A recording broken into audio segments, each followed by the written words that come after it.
Welcome to this episode of the Harpreet Singh show. ਅੱਜ ਤੋਂ ਇੱਕ ਨਵੀਂ ਸੀਰੀਜ਼ ਸ਼ੁਰੂ ਕਰਨ ਜਾ ਰਹੇ ਜਿਸ ਵਿੱਚ ਕਿ ਸਾਡੇ ਨਾਲ ਸਾਥ ਦਿਆ ਕਰਨਗੇ ਡਾਕਟਰ ਸ਼ਮੀ ਕੰਗ, ਜਿਹੜੇ ਕਿ ਇੱਕ ਨਾਮਵਰ ਸਾਈਕੈਟਰਿਸਟ ਹਨ, ਯੂਨੀਵਰਸਿਟੀ ਆਫ ਬ੍ਰਿਟਿਸ਼ ਕੋਲੰਬੀਆ ਵਿੱਚ ਪ੍ਰੋਫੈਸਰ ਨੇ, ਤੇ ਹਾਲ ਹੀ ਵਿੱਚ ਇਹਨਾਂ ਨੇ ਕਿਤਾਬ ਲਿਖੀ ਦ ਡੋਲਫਿਨ ਵੇ, ਜਿਹੜੀ ਕਿ ਇੱਕ ਇੰਟਰਨੈਸ਼ਨਲ ਬੈਸਟਸੈਲਰ ਬਣ ਚੁੱਕੀ ਹੈ। ਇਹ ਸਾਡੇ ਨਾਲ ਗੱਲਬਾਤ ਕਰਨਗੇ ਉਹ ਅਹਿਮ ਮੁੱਦਿਆਂ ਦੇ ਉੱਤੇ ਜਿਹੜੇ ਕਿ ਅੱਜ ਸਾਡੇ ਆਲੇ ਦੁਆਲੇ ਅਸੀਂ ਦੇਖ ਰਹੇ ਹਾਂ ਇੱਕ ਚਿੰਤਾ ਦਾ ਵਿਸ਼ਾ ਬਣਦੇ ਜਾ ਰਹੇ ਨੇ। ਜਦੋਂ ਅਸੀਂ ਕਰ ਰਹੇ ਹਾਂ ਜਨਰਲ ਮੈਂਟਲ ਹੈਲਥ ਦੀ ਗੱਲ ਕਰਦੇ ਹਾਂ, ਇੱਕ ਤਾਂ ਅਸੀਂ ਸਿਹਤ ਫਿਜ਼ੀਕਲ ਹੈਲਥ ਦੀ ਗੱਲ ਕਰਨੇ ਹਾਂ, ਪਰ ਮਾਨਸਿਕ ਸਿਹਤ ਬਾਰੇ ਅੱਜ ਬਹੁਤ ਸਾਰੇ ਐਸੀ ਇਸ਼ੂਜ਼ ਨੇ ਜਿਸ ਤਰ੍ਹਾਂ ਸਟ੍ਰੈਸ, ਐਂਗਜ਼ਾਇਟੀ, ਡਿਪਰੈਸ਼ਨ। ਇਹ ਚੀਜ਼ਾਂ ਸਾਨੂੰ ਚਿੰਬੜ ਰਹੀਆਂ ਨੇ ਪਰ ਕਈ ਵਾਰੀ ਸਾਨੂੰ ਪਤਾ ਹੀ ਨਹੀਂ ਚੱਲਦਾ। ਅੱਜ ਤੋਂ ਅਸੀਂ ਜਿਹੜੀ ਸੀਰੀਜ਼ ਸ਼ੁਰੂ ਕਰਨ ਜਾ ਰਹੇ ਹਾਂ ਉਸ ਵਿੱਚ ਜਨਰਲ ਮੈਂਟਲ ਹੈਲਥ ਦੇ ਸੰਬੰਧ ਵਿੱਚ ਗੱਲਬਾਤ ਕਰਾਂਗੇ ਤੇ ਆਉਣ ਵਾਲੇ ਪ੍ਰੋਗਰਾਮਸ ਵਿੱਚ ਸਪੈਸੀਫਿਕਲੀ ਇੱਕ ਟੌਪਿਕ ਨੂੰ ਲੈ ਕੇ ਸਾਂਝ ਪਾਇਆ ਕਰਾਂਗੇ। ਸਵਾਗਤ ਕਰਦੇ ਹਾਂ ਡਾਕਟਰ ਸ਼ਮੀ ਕੰਗ ਦਾ। Welcome to the programme. Thank you. So doctor Shami, ਇਹ ਦੱਸੋ ਕਿ ਜਦੋਂ ਅਸੀਂ ਜਨਰਲ ਮੈਂਟਲ ਹੈਲਥ ਦੀ ਗੱਲ ਕਰਦੇ ਹਾਂ, ਇੱਕ ਐਸਾ ਮੁੱਦਾ ਹੈਗਾ ਜਿੱਥੇ ਅੱਜ ਵੀ ਇੰਬੈਰਸਮੈਂਟ ਹੁੰਦੀ, ਇੱਕ ਤਰ੍ਹਾਂ ਦਾ ਟੈਬੂ ਮੰਨਿਆ ਜਾਂਦਾ ਹੈ, ਖਾਸ ਤੌਰ 'ਤੇ ਆਪਣੇ ਸਮਾਜ ਵਿੱਚ। ਪਹਿਲਾਂ ਤਾਂ ਅਸੀਂ ਕਹਿ ਦਿੰਦੇ ਸੀ ਕੁਝ ਐਸੀ ਖਰਾਬੀ ਹੋ ਗਈ, ਇਹ ਤਾਂ ਸਿੱਧਾ ਹੀ ਇਹ ਤਾਂ ਪਾਗਲ ਹੈਗਾ, ਇਹੋ ਜਿਹੀ ਇੱਕ ਅਸੀਂ ਲਾ ਦਿੰਦੇ ਸੀ ਗੱਲ। ਓਵਰਆਲ ਜਦੋਂ ਅਸੀਂ ਦੇਖ ਰਹੇ ਹਾਂ ਜਿਸ ਤਰ੍ਹਾਂ ਅਸੀਂ ਡਿਵੈਲਪ ਹੋ ਰਹੇ ਹਾਂ, ਟੈਕਨੋਲੋਜੀਕਲ ਐਡਵਾਂਸਮੈਂਟ ਹੋ ਰਹੀ ਹੈ, ਪਰ ਮਾਨਸਿਕ ਤੌਰ 'ਤੇ ਕੁਝ ਪ੍ਰੋਬਲਮਸ ਜਿਹੜੀਆਂ ਚੈਲੰਜਸ ਵੱਧ ਰਹੇ ਨੇ। What's happening over the years? ਇਹਦੇ ਬਾਰੇ ਸਾਨੂੰ ਦੱਸੋ। Right, so much to discuss. ਪਹਿਲੀ ਗੱਲ ਤੁਸੀਂ ਕਿਹਾ taboo topic. It has been in the past, but ਹੁਣ ਅੱਜ ਕੱਲ੍ਹ ਵੀ taboo topic ਹੈ, but it's getting better. Right. So the World Health Organization ਨੇ statement ਕੀਤੀ ਵੀ there is no health without mental health. ਕੋਈ ਸਿਹਤ ਨਹੀਂ mental ਸਿਹਤ ਤੋਂ ਬਗੈਰ। So it's really important because all of our processes, even ਤੁਸੀਂ ਸਮਝੋ ਜਿਹੜਾ blood pressure ਜਾਂ ਜਦੋਂ ਸਾਨੂੰ stress ਜਾਂ blood pressure ਵੱਧ ਜਾਂਦਾ, ਜੇ diabetes ਜਾਂ ਜਦੋਂ ਸਾਨੂੰ ਪਰੇਸ਼ਾਨੀ ਜਾਂ stress, the sugar levels ਉੱਪਰ ਥੱਲੇ ਚੱਲ ਜਾਂਦੇ। So it really is the basis of health. 1 in 4 people, so 4 ਬੰਦਿਆਂ ਦੇ ਵਿੱਚੋਂ ਇੱਕ ਨੂੰ mental health problem ਆਪਣੀ ਲਾਈਫ ਦੇ ਵਿੱਚ ਹੋ ਸਕਦੀ ਹੈ। Those most common ones are anxiety, depression and addictions. ਅਸੀਂ ਉਹ ਬਾਰੇ ਗੱਲ ਕਰ ਸਕਦੇ ਹਾਂ। And right now, these are all rising. So, ਸਾਡੇ Western world ਦੇ ਵਿੱਚ, they are going up in numbers. So, we don't know exactly, but a lot of it is ਤੁਸੀਂ ਸਮਝੋ ਜਿਹੜਾ ਸਾਡਾ lifestyle ਆ। ਅਸੀਂ ਬਹੁਤ busy ਆ, ਅਸੀਂ stress ਕਾਫੀ ਆ, and actually it's ironic ਕਿਉਂਕਿ ਹੁਣ actually conveniences ਬਹੁਤ ਆ ਅੱਗੇ ਨਾਲੋਂ। ਜੇ ਤੁਸੀਂ ਖਾਣਾ ਖਾਣਾ, you can order in, ਜਾਂ grocery store ਤੋਂ ਮਿਲ ਸਕਦਾ। ਪਿਛਲੇ ਜ਼ਮਾਨੇ ਦੇ ਵਿੱਚ you had to go find it, hunt it, ਜਾਂ ਆਪਣੇ ਖੇਤ ਤੋਂ ਲੈ ਕੇ ਬਣਾ ਕੇ। So even though ਸਾਡੀ life convenient ਹੋਰ ਬਣ ਗਈ, ਸਾਡਾ stress ਜ਼ਿਆਦਾ ਵੱਧ ਗਿਆ, and there is an impact there. So ਚਾਰਾਂ ਚੋਂ ਇੱਕ ਬੰਦਾ ਜਿਹੜਾ ਹੈਗਾ ਇਹਦੇ 'ਚ ਏਜ ਵੀ ਕੋਈ ਵਿੱਚ ਆਉਂਦੀ ਹੈ ਜਾਂ it can be at any age? It can be any age. ਕਈ ਬਿਮਾਰੀਆਂ later on ਅਸੀਂ ਦੇਖਦੇ ਹਾਂ, like bipolar disorder, schizophrenia, or usually later on ਜਿੱਦਾਂ ਜਵਾਨ young adult time, maybe 18 ਤੋਂ 25 ਸਾਲ ਤੱਕ ਦਿਸਦੀ ਆ। ਕਈ ਜਿਹੜੇ anxiety ਘਬਰਾਹਟ ਹੈ ਉਹ even 2-3 ਸਾਲ ਦੇ ਬੱਚਿਆਂ ਨੂੰ ਅਸੀਂ ਦੇਖ ਸਕਦੇ ਹਾਂ। ਕਈ Alzheimer's disease ਇਸ ਤਰ੍ਹਾਂ ਇਹ ਸਿਆਣੇ ਬੰਦਿਆਂ ਨੂੰ ਜ਼ਿਆਦਾ ਹੋ ਜਾਂਦੀ ਆ। So it is across the board.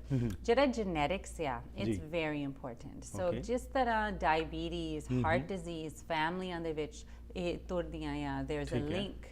Same with mental health. So ਜਦੋਂ ਮੈਂ assessment ਕਰਦੀ ਹਾਂ ਮੇਰੇ patients ਨਾਲ, ਪਹਿਲੀ question almost ਮੈਂ ਪੁੱਛਦੀ ਹਾਂ ਵੀ ਕੋਈ ਹੋਰ ਤੁਹਾਡੇ blood relatives, ਖੂਨ ਵਾਲੇ relatives ਨੂੰ depression, anxiety ਇਸ ਤਰ੍ਹਾਂ problem ਹੋਈ ਆ, and if so, how did they get better? ਕਿਸ ਤਰ੍ਹਾਂ ਉਹਨਾਂ ਦੀ treatment ਮਿਲੀ ਆ? So genetics has an important role, what you're saying? Very important. So this is a really important ਜਿਹੜਾ taboo ਆ, ਇਹਨੂੰ ਅਸੀਂ destroy ਕਰਨਾ, because it is no different than physical health. So again, I think good examples are diabetes, asthma, heart disease. ਇਹ ਤਿੰਨ ਬਿਮਾਰੀਆਂ ਅੱਧਾ genetics ਆ, ਸਮਝ ਲਓ ਵੀ ਇਹ have to family ਦੇ ਵਿੱਚ ਤੁਰਦੇ ਆ to have them, but also ਤੁਹਾਡੀ lifestyle ਦਾ impact ਆ।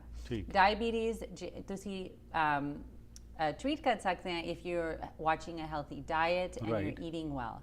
So it's ਤੁਹਾਡਾ ਕਸੂਰ ਨਹੀਂ ਜੇ ਤੁਹਾਨੂੰ diabetes ਹੋਈ ਹੋਈ ਆ, but ਤੁਹਾਡਾ responsibility ਆ ਇਸ ਨੂੰ ਠੀਕ ਤਰ੍ਹਾਂ manage ਕਰਨਾ। Same with mental health. Okay, so ਹੁਣ ਪਤਾ ਕਿਵੇਂ ਲੱਗੇ ਇਹਦੇ symptoms ਕੀ ਨੇ? ਜਿਸ ਤਰ੍ਹਾਂ ਹੁਣ diabetes ਦਾ ਤਾਂ ਚਲੋ ਸਾਨੂੰ ਪਤਾ ਲੱਗ ਸਕਦਾ ਹੈ, ਮੈਂਟਲ ਹੈਲਥ ਇਸ਼ੂਜ਼ ਜਦੋਂ ਹੁੰਦੇ ਨੇ ਕੀ ਕੋਈ ਇਹਦੇ symptoms ਵੀ ਹੁੰਦੇ ਨੇ? I think ਹਾਂਜੀ ਬਹੁਤ ਕਾਫੀ ਆ ਕਈ ਹਾਰਡ ਟੂ ਅੰਡਰਸਟੈਂਡ ਕਿਉਂਕਿ ਕਈ ਵਾਰੀ ਅਸੀਂ ਸਮਝੋ ਤੇ ਪਤਾ ਨਹੀਂ ਲੱਗਦਾ ਜੇ ਇਹ ਸੱਚ ਆ ਜਾਂ ਉਦਾਂ ਹੀ ਬੰਦਾ ਟਾਇਰਡ ਆ A very important symptom is ਕੋਈ sleep ਦੀ disturbance. Okay. So ਜਦੋਂ ਨੀਂਦ ਨਹੀਂ ਆਉਂਦੀ ਜਦੋਂ ਬੰਦਾ ਥੱਕਿਆ ਆ and they're in bed ਮੰਜੇ ਦੇ ਵਿੱਚ ਬੈਠੇ ਤਾਂ ਦਿਮਾਗ is racing ਜਾਂ anxiety ਆ ਤਾਂ ਨੀਂਦ ਨਹੀਂ ਆਉਂਦੀ ਜਾਂ ਜੇ ਨੀਂਦ ਬਹੁਤ ਜ਼ਿਆਦਾ ਆਉਂਦੀ ਆ that is a clear ਜਿੱਦਾਂ sign ਤੁਸੀਂ ਸਮਝੋ mental health the problem. We don't know which one but ਜਿਹੜਾ ਰਾਤ ਨੂੰ ਸੌਣਾ ਆ 7 to 9 hours 7 to 9 ਘੰਟੇ ਇਹ ਤੁਸੀਂ ਸਮਝੋ ਪਿਲਰ ਆ ਸਾਡੀ ਸਿਹਤ ਦੀ okay that's one another one would be ਤੁਸੀਂ ਕਈ ਵਾਰੀ ਅਸੀਂ ਕਹਿੰਦੇ mood changes so irritability ਜਾਂ depression but that one actually is quite hard to know but I think ਜਿਹੜੀ ਘਬਰਾਹਟ ਜਾਂ anxiety especially ਜਿਹੜੀ physical anxiety ਜਦੋਂ ਦਿਲ ਤੇਜ਼ ਜਾਂਦਾ ਕੰਬਾ ਹੁੰਦਾ maybe nausea ਜਿਹੜੀ body ਸਾਨੂੰ ਦੱਸਦੀ ਆ ਵੇ ਅਸੀਂ ਜ਼ਿਆਦਾ stress ਦੇ ਵਿੱਚ that for sure is a sign of mental health problems so ਇਹ ਤਾਂ ਵੱਡਿਆਂ ਦਾ ਜਿਹੜਾ ਤੁਸੀਂ ਜ਼ਿਕਰ ਕਰੋ in your book you have also mentioned ਕਿ ਕਿਸ ਤਰੀਕੇ ਨਾਲ ਬੱਚੇ ਜਿਹੜੇ ਹੈਗੇ ਨੇ ਅੱਜ ਉਹ ਵੀ anxiety ਦਾ ਸ਼ਿਕਾਰ ਹੋ ਰਹੇ ਨੇ because parents the expectations demands ਬਹੁਤ ਜ਼ਿਆਦਾ ਹੈਗੀਆਂ ਨੇ ਬੱਚਿਆਂ ਵਿੱਚ ਵੀ ਇਹ ਜਿਹੜੇ ਤੁਸੀਂ ਹੁਣ ਰੋਗ ਪਹਿਲੇ ਨਾਲੋਂ ਦੇਖ ਰਹੇ ਹੋ ਵੱਧ ਰਹੇ ਹੈਗੇ ਨੇ Yes, so ਬੱਚੇ even ਅਸੀਂ ਦੇਖਦੇ ਆ ਕਈ ਵਾਰੀ ਬੱਚੇ ਉਹਨਾਂ ਦੀ presentation ਹੁੰਦੀ ਹੈ anxiety ਘਬਰਾਹਟ ਵੀ ਕਹਿੰਦੇ ਮੈਂ ਦਿਲ ਤੇਜ਼ ਜਾਂਦਾ but actually ਉਹ ਵੀ ਕਹਿ ਸਕਦੇ ਆ ਵੀ ਮੇਰਾ ਢਿੱਡ ਦੁਖਦਾ ਜਾਂ ਸਿਰ ਦਰਦ ਹੁੰਦੀ ਆ so they don't know ਕਿਸ ਤਰ੍ਹਾਂ ਮੈਂ ਦੱਸ ਸਕਦਾ ਵੀ ਮੈਨੂੰ stress ਹੋਈ ਆ ਆਪਣੇ ਟੀਚਰ ਨੂੰ ਉਦਾਂ ਕਹਿ ਦੂੰਗੇ ਵੀ ਮੇਰਾ stomach ਦੁਖਦਾ ਮੈਂ ਘਰ ਨੂੰ ਜਾਣਾ but actually it could be stress because ਬੱਚੇ are under pressure ਵੀ ਇਹ grades ਲੈਣੇ ਆ ਇਹ sports ਖੇਡਣੇ ਆ ਤਾਂ ਇੱਥੇ ਜਾਣਾ and then actually they're not sleeping enough I think ਅੱਜ ਕੱਲ੍ਹ ਦੀ stat ਆ ਵੀ 10 ਬੱਚਿਆਂ ਦੇ ਵਿੱਚੋਂ 4 ਨੂੰ ਨੀਂਦ ਨਹੀਂ ਆਉਂਦੀ ਚੰਗੀ ਤਰ੍ਹਾਂ simply because ਉਹ ਜ਼ਿਆਦਾ ਬਿਜ਼ੀ ਆ ਆਪਣੇ parents ਉਹਨਾਂ ਨੂੰ ਜ਼ਿਆਦਾ ਬਿਜ਼ੀ ਰੱਖਦੇ ਆ so that is actually ਤੁਸੀਂ ਸਮਝੋ ingredient for mental health problem So these things are across all cultures. ਥੋੜਾ ਜਿਹਾ ਜੇ ਫੋਕਸ ਕਰੀਏ ਆਪਣੇ ਭਾਈਚਾਰੇ ਦੀ ਸਾਡੀ ਜਿਹੜੀ ਇੱਕ ਸੋਚ ਇੱਕ ਵੱਖਰੀ ਇੱਕ ਰੇਸ ਜਿਹੜੀ ਹੈਗੀ ਹੈ ਖਾਸ ਤੌਰ 'ਤੇ ਜਦੋਂ ਅਸੀਂ ਐਜ਼ ਇਮੀਗ੍ਰੈਂਟਸ ਆਉਂਦੇ ਹਾਂ everybody wants to succeed and they are spending more time towards their whatever they are doing. ਸੋ ਕਈ ਵਾਰੀ ਇਹ ਚੀਜ਼ਾਂ ਨੂੰ ਨਜ਼ਰਅੰਦਾਜ਼ ਹੋ ਜਾਂਦਾ ਅਸੀਂ ਧਿਆਨ ਨਹੀਂ ਦਿੰਦੇ ਗੇ ਜਦੋਂ ਤੁਸੀਂ ਪੇਸ਼ੈਂਟਸ ਨਾਲ ਗੱਲਬਾਤ ਕਰਦੇ ਹੈਗੇ ਹੋ ਕੀ ਚੀਜ਼ਾਂ ਆ ਰਹੀਆਂ ਨੇ ਬਾਹਰ ਕਿ ਕੀ ਸਿਰਫ ਇੱਕ ਇਹ ਰੇਸ ਜਿਹੜੀ ਹੈ ਇਸ ਵਿੱਚ ਕਾਮਯਾਬ ਹੋਣ ਦੇ ਹੀ ਕਾਰਨ ਨਜ਼ਰ ਆ ਰਹੇ ਨੇ ਐਂਗਜ਼ਾਈਟੀ ਦੇ ਜਾਂ ਕੁਝ ਹੋਰ ਵੀ ਬਾਹਰ ਆ ਰਿਹਾ ਹੈਗਾ Well, yes, ਸਾਰੇ cultures ਦੇ ਵਿੱਚ ਹੈਗਾ mental health problems. In fact, ਮੈਨੂੰ almost 12 ਸਾਲ ਹੋ ਗਏ Vancouver ਦੇ ਵਿੱਚ ਕੰਮ ਕਰਦੇ ਨੇ. I met every culture, even immigrants, even non-immigrants. So, and same in South Asian community. I think ਜਿਹੜਾ immigrant culture, it is stressful. ਸਾਨੂੰ ਪਤਾ ਹੈ ਵੀ immigration ਤੋਂ 4 ਸਾਲ ਬਾਅਦ is actually risk factor for mental health problems. Okay. So, ਜੇ ਤੁਸੀਂ ਦੇਖ ਲਓ WHO ਕਹਿੰਦੇ ਆ ਜਿੱਥੇ ਵੀ ਜਾਓ ਦੁਨੀਆ ਦੇ ਵਿੱਚ ਜਿਹੜੇ immigrants ਆ they are taking lots of stress. And it makes sense ਕਿਉਂਕਿ ਆਪਣੇ ਘਰ ਤੋਂ ਆਪਣੇ support system ਤੋਂ ਦੂਰ ਚੱਲੇ a lot of times ਉਹਨਾਂ ਨੂੰ ਜਿੱਦਾਂ status change ਆ maybe ਆਪਣੇ ਦੇਸ਼ ਦੇ ਵਿੱਚ they were a lawyer, a doctor, new country ਦੇ ਵਿੱਚ ਸਾਰੇ ਕੁਝ ਦੁਬਾਰਾ ਕਰਨਾ ਪੈਂਦਾ ਕਈ ਵਾਰੀ they don't have to. That can be very stressful, financial problems. That also even language. ਤੁਸੀਂ ਸਮਝੋ ਜੇ ਕੋਈ immigrant local language, English, let's say, ਨਹੀਂ ਜਾਣਦੇ ਉਹਦੇ ਨਾਲ actually ban ਪੈ ਸਕਦੀ ਹੈ. There's more paranoia ਵੀ ਸ਼ਾਇਦ ਮੈਨੂੰ ਕੁਝ ਕਹਿਤਾ and I didn't really understand. So even psychosis and paranoia is more common. ਬਜ਼ੁਰਗਾਂ ਵਿੱਚ ਵੀ ਅਸੀਂ ਦੇਖਦੇ ਹਾਂ ਕਿ ਸਟ੍ਰੈਸ ਡਿਪਰੈਸ਼ਨ ਕੁਝ ਵੱਧ ਜਾਂਦਾ ਅਤੇ ਖਾਸ ਤੌਰ 'ਤੇ ਜਦੋਂ ਲੇਡੀਜ਼ ਦੀ ਗੱਲ ਕਰਦੇ ਹਾਂ ਕੁਝ ਸਟੈਟਸ ਇਹ ਵੀ ਪੁਆਇੰਟ ਕਰਦੇ ਨੇ ਕਿ ਲੇਡੀਜ਼ ਜ਼ਿਆਦਾ ਪ੍ਰੋਨ ਹੁੰਦੀਆਂ ਨੇ ਇਹ ਚੀਜ਼ਾਂ ਨੂੰ Well, in general, the rates are same, men and women.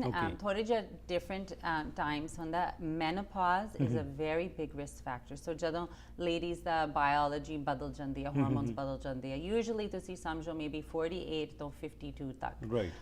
ਉਸ time actually, मैं अपने देखिया वे families don't understand ना औरत भी नहीं अपने आप ਨੂੰ understand करती है वे why मैं all of a sudden changes ਮੈਨੂੰ ਸਾਰਿਆਂ ਤੋਂ ਖੇਜ ਆ ਜਾਂਦੀ ਆ ਮੈਨੂੰ ਘਬਰਾਹਟ ਹੁੰਦੀ ਆ ਰਾਤ ਨੂੰ ਨੀਂਦ ਨਹੀਂ ਆਉਂਦੀ ਥਕੇਵਾਂ ਕਾਫੀ ਆ ਸਿਰ ਦਰਦ ਹੁੰਦੀ ਆ and a lot of times it's those hormonal changes that are happening so high risk time also ladies ਦੇ ਵਿੱਚ ਤੁਸੀਂ ਸਮਝੋ pregnancy ਤੋਂ ਬਾਅਦ ਇੱਕ ਸਾਲ ਅਸੀਂ ਉਹਨੂੰ postpartum ਸਾਦੇ ਆ again very high risk time ਜਦੋਂ ਜੇ ਕੋਈ mental health problem also ਨੀਂਦ ਉਸ ਟਾਈਮ ਨਹੀਂ ਆਉਂਦੀ ਛੋਟਾ ਜਿਹਾ ਬੱਚਾ ਆ ਠੀਕ।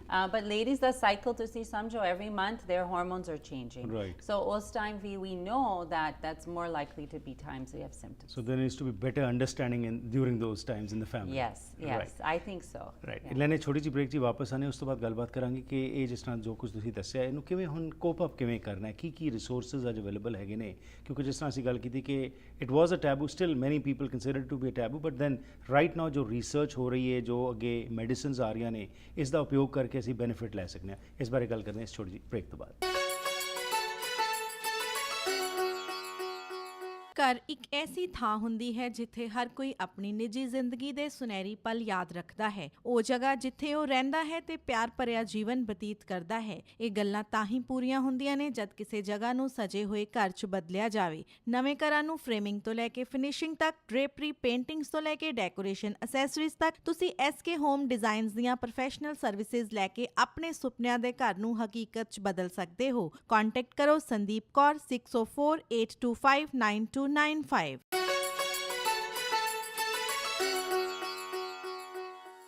Ones again welcome back to the programme ਮੇਰੇ ਨਾਲ ਸਾਥ ਦੇ ਰਹੇ ਨੇ ਡਾਕਟਰ ਸ਼ਮੀ ਕੰਗ ਜਿਹੜੇ ਕਿ ਇੱਕ ਸਾਈਕੈਟਰਿਸਟ ਨੇ ਤੇ ਨਾਲ ਯੂਨੀਵਰਸਿਟੀ ਆਫ ਬ੍ਰਿਟਿਸ਼ ਕੋਲੰਬੀਆ ਵਿੱਚ ਇਹ ਪੜ੍ਹਾਉਂਦੇ ਵੀ ਨੇ ਗੱਲਬਾਤ ਚੱਲ ਰਹੀ ਹੈ ਕਿ ਜਿਹੜੇ ਅੱਜ ਆਲੇ ਦੁਆਲੇ ਮੈਂਟਲ ਹੈਲਥ ਇਸ਼ੂਜ਼ ਦੀ ਅਸੀਂ ਗੱਲ ਕਰਦੇ ਹਾਂ ਇਹਨਾਂ ਦੇ ਕੀ ਕਾਰਨ ਹੋ ਸਕਦੇ ਨੇ ਤੇ ਜੇਕਰ ਕੋਈ ਵਿਅਕਤੀ ਇਹਨਾਂ 'ਚ ਫਸ ਜਾਂਦਾ ਤਾਂ ਆਪਣੇ ਆਪ ਨੂੰ ਬਰੇਟ ਨਾ ਕਰੇ ਇਹ ਨਾ ਕਹੇ ਕਿ ਮੇਰੇ ਨਾਲ ਹੀ ਕਿਉਂ ਹੋਇਆ ਇਹ ਜਿਸ ਤਰ੍ਹਾਂ ਡਾਕਟਰ ਸਾਹਿਬ ਨੇ ਦੱਸਿਆ ਸੀ ਬ੍ਰੇਕ ਤੋਂ ਪਹਿਲਾਂ ਕਿ ਜੈਨੇਟਿਕਲੀ ਵੀ ਇਹ ਹੋ ਸਕਦਾ ਹੈ ਤੇ ਉਸ ਤੋਂ ਇਲਾਵਾ ਜੋ ਸਾਡਾ ਲਾਈਫ ਸਟਾਈਲ ਹੈ ਉਹ ਬੜਾ ਇੰਪੈਕਟ ਪਾਉਂਦਾ ਹੈ ਆਓ ਇਸੇ ਸੰਬੰਧ ਵਿੱਚ ਹੋਰ ਜਾਣਕਾਰੀ ਲੈਂਦੇ ਹਾਂ ਡਾਕਟਰ ਸ਼ਮੀ ਕੰਗ ਤੋਂ ਸੋ ਜਿਸ ਤਰ੍ਹਾਂ ਤੁਸੀਂ ਦੱਸ ਰਹੇ ਸੀ ਬ੍ਰੇਕ ਤੋਂ ਪਹਿਲਾਂ ਕਿ ਇਹ ਕਾਰਨ ਹੈਗੇ ਨੇ ਜਿਨ੍ਹਾਂ ਨਾਲ ਇਹ ਹੋ ਸਕਦਾ ਹੈ ਹੁਣ ਸਵਾਲ ਇਹ ਆਉਂਦਾ ਹੈ ਕਿ ਅੱਜ ਰਿਸਰਚ ਬੜੀ ਹੋ ਰਹੀ ਹੈ ਬਹੁਤ ਸਾਰੀ ਐਡਵਾਂਸਮੈਂਟ ਹੋ ਰਹੀ ਹੈ ਸੋ ਕੀ ਅੱਜ ਇਹਨਾਂ ਨਾਲ ਟ੍ਰੀਟਮੈਂਟ ਜਿਹੜੀਆਂ ਹੈਗੀਆਂ ਨੇ ਉਹ ਵੀ ਸਹੀ ਹੋ ਰਹੀਆਂ ਨੇ ਜਾਂ ਸਿਰਫ ਦਵਾਈ ਦੇ ਸਹਾਰੇ ਹੀ ਇੱਕ ਬੰਦਾ ਐਡਿਕਟ ਹੋ ਸਕਦਾ ਹੈ So yeah, very good question. Actually, ਜਿਹੜੇ ਅੱਗੇ treatment ਸੀ ਕਈ ਵਾਰੀ ਤੁਸੀਂ ਪੁਰਾਣੀਆਂ movies ਦੇਖੋ it looked terrible ਫਿਰ psychiatrist ਨੂੰ ਜਾਓ ਤਾਂ ਤੁਸੀਂ hospital ਦੇ ਵਿੱਚ you're tied up chained and all those kind of things, right? And it's very sad, but first of all that's exaggeration, but we've come a long way. ਠੀਕ ਹੈ So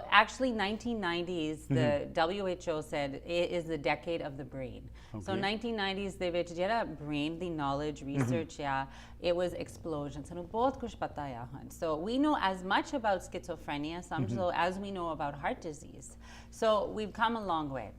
And ਜਿਹੜੀ treatments ਉਹ ਵੀ they're far more humane, less side effects, that more effective. So ਉਹਨਾਂ ਦਾ actually ਅਸਰ ਅੱਗੇ ਨਾਲੋਂ ਬਹੁਤ ਜ਼ਿਆਦਾ ਆ so every day ਮੈਂ ਆਪਣੇ practice ਦੇ ਵਿੱਚ ਦਵਾਈਆਂ prescribe ਕਰਦੀ ਹਾਂ I prescribe ਬੱਚਿਆਂ ਨੂੰ ਵੀ ਕਰਦੀ ਹਾਂ pregnant women ਨੂੰ ਸਿਆਣਿਆਂ ਨੂੰ and ਇਸ ਮੈਂ ਬਹੁਤ ਜ਼ਿਆਦਾ care ਰੱਖਦੀ ਹਾਂ ਵੀ ਇਹ ਦਵਾਈ ਚੰਗੀ ਚੀਜ਼ ਆ ਇਹਦੇ ਸਾਈਡ ਇਫੈਕਟਸ ਤਾਂ ਨਹੀਂ ਹੋਵੇ ਇਹ actually health is per individually health ਗਾਹਾਂ improve ਹੋ ਸਕਦੇ so we think a lot about these antidepressants are not addictive ਕਈ psychiatric medication ਹੈਗੇ addictive they are Ativan category ਜਾਂ pain killers ਜਿਹੜੇ Tylenol 3 but ਉਸ ਬਾਅਦ ਗੱਲ ਕਰਾਂਗੇ ਜਿਹੜੇ antidepressants ਆ you cannot get addicted to them ਕਿਉਂਕਿ ਉਹਨਾਂ ਨੂੰ 4 ਤੋਂ 6 ਜਾਂ 8 ਹਫ਼ਤੇ ਉਹਨਾਂ ਦਾ ਪੂਰਾ ਅਸਰ ਲੱਗਦਾ ਠੀਕ ਹੈ ਜੀ because they take so long 6 ਤੋਂ 8 ਹਫ਼ਤੇ ਕੋਈ ਐਡਿਕਸ਼ਨ ਨਹੀਂ ਬਣ ਸਕਦੀ ਐਡਿਕਸ਼ਨ ਉਹ ਹੁੰਦੀ ਹੈ ਜਿਹੜੀ ਤੁਸੀਂ ਇੱਕ ਚੀਜ਼ ਲਾ ਕੇ immediately ਉਹਦਾ ਇਫੈਕਟ ਆ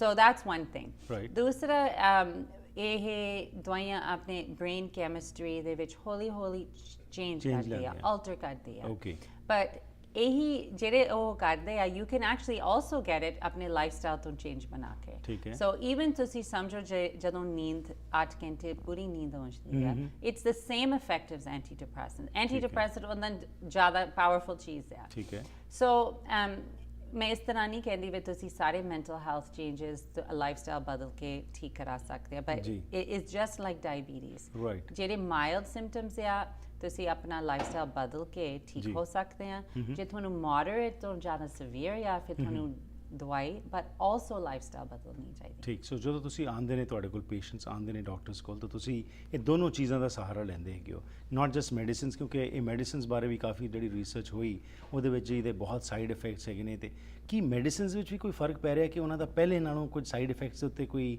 ਜੋ ਰਿਸਰਚ ਆ ਰਹੀ ਉਹ ਦੱਸ ਰਹੀ ਕਿ ਨਹੀਂ ਉਹ ਇੰਨਾ ਸਟਰੈਂਥ ਉਹਨਾਂ ਦੀ ਕੋਈ ਮਾੜੇ ਜ਼ਿਆਦਾ ਨਹੀਂ ਅਸਰ ਹੋ ਰਹੇ Yes, yeah. So again, we had lots more side effects. Now, ਜਿੱਦਾਂ ਦਵਾਈਆਂ clean ਬਣ ਗਈਆਂ ਥੋੜੇ ਜਿਹੇ ਠੀਕ ਹੈ। because through research. Right. So, but they still do have side effects. ਕਈ ਵਾਰੀ weight gain is a problem. ਕਈ ਵਾਰੀ ਸਿਰ ਦਾ just stomach problem. But ਮੇਰੇ experience ਦੇ ਵਿੱਚ ਜਿੱਦਾਂ ਮੈਨੂੰ 12 ਸਾਲ ਹੋ ਗਏ, if we go carefully, ਹੌਲੀ ਗੱਲਾਂ ਕਰਕੇ ਦੇਖ ਕੇ support ਕਰਕੇ, ਇਹ ਦਵਾਈਆਂ we can get people on. Even ਜਿਹੜੇ ਸਭ ਤੋਂ ਜ਼ਿਆਦਾ sensitive lady or man, ਮੇਰੇ experience ਦੇ ਵਿੱਚ ਹੌਲੀ ਕਰਕੇ ਉਹਨਾਂ ਦਾ ਅਸਰ ਹੋ ਸਕਦਾ। But ਇਹ ਡਾਕਟਰ ਨਾਲ ਗੱਲ ਕਰਨੀ ਚਾਹੀਦੀ ਹੈ। ਤੁਸੀਂ ਕਿਸੇ ਹੋਰ ਦੀ ਦਵਾਈ ਨਹੀਂ ਲੈਣੀ ਚਾਹੀਦੀ। ਫਿਰ ਉਹਨਾਂ ਨੂੰ ਉਹ ਠੀਕ ਹੋ ਗਏ ਡਿਪਰੈਸ਼ਨ ਮੈਂ ਉਹਦੀ ਦਵਾਈ ਖਾ ਕੇ ਟਰਾਈ ਕਰਾਂ। I've seen that doesn't work. Professional ਨਾਲ ਗੱਲ ਕਰਨੀ ਚਾਹੀਦੀ। ਇਹੀ ਗੱਲ ਤੁਸੀਂ ਜਿਹੜੀ ਕੀਤੀ ਕਿਉਂਕਿ ਆਮ ਤੌਰ ਤੇ ਹੁੰਦਾ ਹੈ ਕਿ ਜੀ ਉਹਨੂੰ ਫਰਕ ਪੈ ਗਿਆ ਸੀ ਚਲ ਮੈਂ ਵੀ ਟਰਾਈ ਕਰ ਲਾਂ, ਸੋ ਡਾਕਟਰ ਕੋਲ ਜਾ ਕੇ ਐਡਵਾਈਸ ਲੈ ਕੇ ਹੀ ਫਰਦਰ ਕੋਈ ਵੀ ਸਟੈਪ ਲਿਆ ਜਾਏ। Yes. ਦੂਸਰਾ ਆਪਣੇ ਜਿਸ ਤਰ੍ਹਾਂ ਅਸੀਂ ਦੇਖਦੇ ਹਾਂ ਬਹੁਤ ਸਾਰੇ ਜੜੀ ਬੂਟੀਆਂ ਦੀ ਅਸੀਂ ਗੱਲ ਕਰਨੇ ਕਿ ਜੀ ਵੈਦ ਨੇ ਜਾਂ ਕੁਐਕਸ ਵੀ ਬੜੇ ਸਾਰੇ ਜਿਹੜੇ ਨੇ ਕਿ ਜੀ ਪੰਜਾਬ ਗਏ ਆ ਚਲੋ ਉੱਥੇ ਕਿਸੇ ਜਾਂ ਬਾਬੇ ਕੋਲ ਚਲੇ ਗਏ ਜਾਂ ਕੋਈ ਐਸਾ ਬੰਦਾ ਹੋਇਆ ਉਹਨੇ ਕੋਈ ਦਵਾਈ ਦਿੱਤੀ ਹੈ ਖਾ ਲਓ ਜੀ। ਇਹਦੇ ਬਾਰੇ ਥੋੜ੍ਹਾ ਜਿਹਾ ਦੱਸੋ ਕਿ ਇਹਦਾ ਕੀ ਇੰਪੈਕਟ ਪੈ ਸਕਦਾ ਹੈ ਨੈਗੇਟਿਵ ਜਾਂ positive. Yeah, so there is industry, ਜਿਹੜੇ herbals, natural ਦਵਾਈਆਂ, I have a lot of respect, ਉੱਥੇ ਕਈ treatments ਬਹੁਤ ਅਸਰ ਹੋ ਸਕਦੇ ਆ, but ਉਸ ਇੰਡਸਟਰੀ ਦੇ ਵਿੱਚ ਕੋਈ regulations ਹੈ ਨਹੀਂ ਗੀ। So ਕੋਈ ਹੁਣ ਹੌਲੀ ਸ਼ੁਰੂ ਹੋ ਗਈ, but ਇੰਡੀਆ ਦੇ ਵਿੱਚ ਕਿਸੇ ਨੂੰ ਨਹੀਂ ਪਤਾ ਜੇ ਅਸਲੀ ਡਾਕਟਰ ਆ ਜਾਂ ਅਸਲੀ ਨੈਚੁਰੋਪੈਥ ਆ ਜਾਂ ਕਿਸੇ ਨੇ ਐਵੇਂ ਆਪਣੇ ਵੈਸੇ ਜਿੱਦਾਂ they're trying to get money from someone। ਤਾਂ also ਜਿਹੜੇ ਇੰਡੀਆ ਦੇ ਵਿੱਚ pharmacies ਜਾਂ factories ਹੈ same thing there, ਵੀ ਜਿਸ ਤਰ੍ਹਾਂ ਇੱਥੇ ਦੇ regulations ਹੈ ਉੱਥੇ ਹੈ ਨਹੀਂ ਗੇ। But having said that, ਕਈ ਇੰਡੀਆ ਦੇ traditional ਦਵਾਈਆਂ are good. So for example ਜਿਹੜੀ ਹਲਦੀ ਚੀਜ਼ ਆ there's good research ਤੇ ਹਲਦੀ ਨਾਲ ਅਸਰ joints ਥੋੜੇ ਜਿਹੇ ਠੀਕ ਹੋ ਸਕਦੇ ਆ। So I think information ਲੈ ਕੇ balanced approach ਤੁਸੀਂ ਸਮਝੋ, but any doctor ਤੁਹਾਨੂੰ guarantee ਕਰਦਾ ਵੀ ਮੈਂ ਤੁਹਾਨੂੰ 100% ਠੀਕ ਕਰਾ ਸਕਦਾ, I think ਉੱਥੇ ਤੁਹਾਨੂੰ ਸ਼ੱਕ ਹੋਣੀ ਚਾਹੀਦੀ ਹੈ because this is complicated. Right. And finally, ਜਿਸ ਤਰ੍ਹਾਂ ਅਗਲੇ ਆਉਣ ਵਾਲੇ ਪ੍ਰੋਗਰਾਮਸ ਵਿੱਚ ਅਸੀਂ ਗੱਲਬਾਤ ਕਰਾਂਗੇ, what would be your advice to people ਕਿਉਂਕਿ ਅੱਜ ਫਾਸਟ ਲਾਈਫ ਸਟਾਈਲ ਜਿਹੜਾ ਅਸੀਂ ਜੀ ਰਹੇ ਹਾਂ ਉਹਦੇ 'ਚ ਜਿਹੜੀ ਦੌੜ ਲੱਗੀ ਹੋਈ ਹੈ, ਕਿਵੇਂ ਆਪਣੇ ਆਪ ਨੂੰ ਬਚਾਇਆ ਜਾ ਸਕਦਾ। ਰੱਬ ਨਾ ਕਰੇ ਕਿਸੇ ਨੂੰ ਇਹ ਪ੍ਰੋਬਲਮਸ 'ਚੋਂ ਲੰਘਣਾ ਪਏ, but as you said statistics are alarming, 1 in 4 person has this, so ਕਿਵੇਂ ਬਚਾਇਆ ਜਾ ਸਕਦਾ। So I think main thing is to recognize that actually ਅਸੀਂ machine ਨਹੀਂ, ਅਸੀਂ human beings ਆ, and ਸਾਨੂੰ every day ਜਾਂ every week ਹਰੇਕ ਚੀਜ਼ਾਂ ਚਾਹੀਦੀਆਂ। ਜਿਸ ਤਰ੍ਹਾਂ ਅਸੀਂ ਖਾਣੇ ਤੋਂ ਬਗੈਰ ਜੀ ਨਹੀਂ ਸਕਦੇ, ਪਾਣੀ ਤੋਂ ਬਗੈਰ ਜੀ ਨਹੀਂ ਸਕਦੇ, ਅਸੀਂ ਨੀਂਦ ਤੋਂ ਬਗੈਰ, ਐਕਸਰਸਾਈਜ਼ ਤੋਂ ਬਗੈਰ, ਤਾਂ social connection ਤੋਂ ਬਗੈਰ health ਨਹੀਂ ਰੱਖ ਸਕਦੇ। So we have to put along the same lines. So if we understand that ਪਾਣੀ ਪੀਣਾ ਜਾਂ ਖਾਣਾ, even then actually ਅਸੀਂ ਚੰਗੀ ਤਰ੍ਹਾਂ ਪਾਣੀ ਨਹੀਂ ਪੀਂਦੇ ਜਾਂ ਖਾਣਾ ਨਹੀਂ ਖਾਂਦੇ, but along the same line we have to understand that ਜਿਹੜਾ exercise ਕਰਨਾ minimum 4 ਵਾਰੀ ਹਫਤੇ ਦੇ ਵਿੱਚ, ਜਿਹੜੀ every night ਨੀਂਦ ਚਾਹੀਦੀ ਆ, ਤਾਂ ਆਪਣੇ support system ਨਾਲ ਰੱਖਣਾ, these things are essential. So lopsided approach ਨੂੰ ਛੱਡ ਕੇ ਇੱਕ balanced approach towards life ਜਿਹੜੀ ਉਹਨੂੰ adopt ਕੀਤਾ ਜਾਏ। Yes. Thank you very much, Dr. Sahab. Next time we'll talk in details about the specific topics that we discussed. Thank you for your time. Thank you.